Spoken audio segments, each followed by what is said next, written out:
Assalamu alaikum, respected viewers. I am Dr. Muhammad Ansari, Assistant Professor of Pediatrics and Family Medical Specialist. یہ video نومولود بچوں کے والدین کے لیے ہے، ماؤں کے لیے ہے اسپیشلی۔ بعض اوقات مائیں نوٹ کرتی ہیں کہ بچے کے سر میں خشکی آ گئی ہے بہت زیادہ، نومولود ہو گئے یا 1 سال یا 2 سال سے چھوٹے بچے جو ہیں ان کے سر پہ بعض اوقات بہت بڑے بڑے سے کریک آ جاتے ہیں، بہت بڑے بڑے سے کرسٹ آ جاتے ہیں، اور یہ جو پپڑیاں جم جاتی ہیں یہ تقریباً والٹ والے حصے کو، اوپر والے حصے کو متاثر کرتی ہیں، جس جگہ پہ ہم کیپ لیتے ہیں عام طور پہ، اور اس وجہ سے اس مرض کو کہتے ہیں کریڈل کیپ۔ یہ الرجی کی ایک قسم ہے، یا دوسرے الفاظ میں یہ سیبوریا اور فنگل انفیکشن کا مکسچر ہوتا ہے۔ عام طور پہ اس میں فنگائی بھی ہوتے ہیں اور اس میں ساتھ ساتھ بچے کی جلد جو ہے وہ سیبوریا یا الرجی پرون بھی ہوتی ہے، فنگس بھی متاثر کرتی ہے ساتھ۔ تو اس طرح سے بہت موٹی موٹی سی پپڑیاں بن جاتی ہیں بچے کی جلد کے اوپر، اور یہ جو پپڑیاں ہیں یہ کوئی درد نہیں کرتی، ان میں سے خون نہیں بہتا، یہ اترتی نہیں ہے آسانی سے، لیکن ایسا نہیں ہوتا کہ یہ اترتی ہیں، اور نہ اس کو اتارنے کی کوشش کرنی چاہیے۔ اگر آپ اتارنے کی کوشش کریں گے تو نیچے سے بلیڈنگ ہوگی، تو لیکن خشکی کی صورت میں چھوٹے چھوٹے فلیکس اس کے بہت زیادہ اتر کے گرتے رہتے ہیں، بچے کی کیپ میں بھی آتے ہیں اور بچے کے بستر پہ بھی گرتے ہیں۔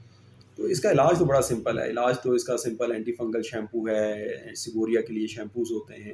وہ استعمال کرتے ہیں، جو بھی ڈینڈرف والے شیمپو ہوتے ہیں وہ استعمال کرتے ہیں تو اس سے ٹھیک ہو جاتے ہیں۔ لیکن جب اگر فنگس اس کے ساتھ ایڈ آن ہوئی ہو تو اس میں کیا پرابلم ہو جاتا ہے، اس میں یہ پرابلم ہو جاتا ہے بعض اوقات کہ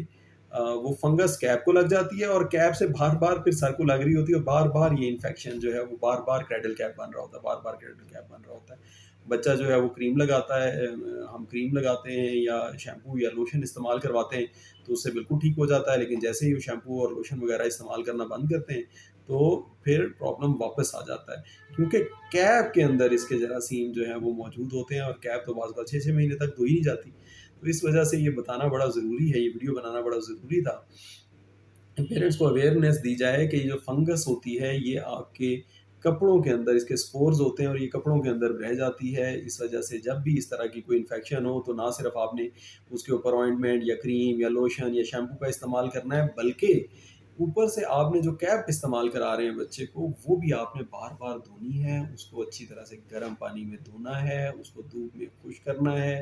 اور اس کو استری کرنا ہے، گرم استری کرنی ہے۔ اگر وولن ہے تو پھر اس کو بہت زیادہ اچھی طریقے سے جھاڑیں، اس کو گرم پانی میں دھوئیں اور دھوپ میں خشک کریں تاکہ اس کے اندر جتنے بھی زیادہ سپورز ہوں وہ نکل جائیں۔ اس کو سپن کرنے سے بھی فائدہ ہوتا ہے، اس کے اندر جو بھی ڈیبری، جو بھی سیلر ڈیبرس، جو بھی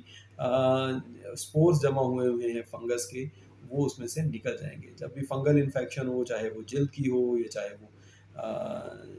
گرائن ایریا کی ہو، چاہے وہ اسکیلپ کی ہو، چاہے وہ جسم کے کسی حصے کی ہو، تو اس میں آپ نے کپڑوں کو بھی اچھی طرح سے دھونا ہے تاکہ اس کے سپورز کپڑوں کو نہ لگے رہ جائیں اور پھر دوبارہ بچے کو متاثر نہ کر سکیں۔ یہ تھی شارٹ سی ویڈیو میری آج کی۔ ویورز، امید ہے آپ لوگوں کو اس سے فائدہ ہوگا۔ Thank you very much. السلام علیکم۔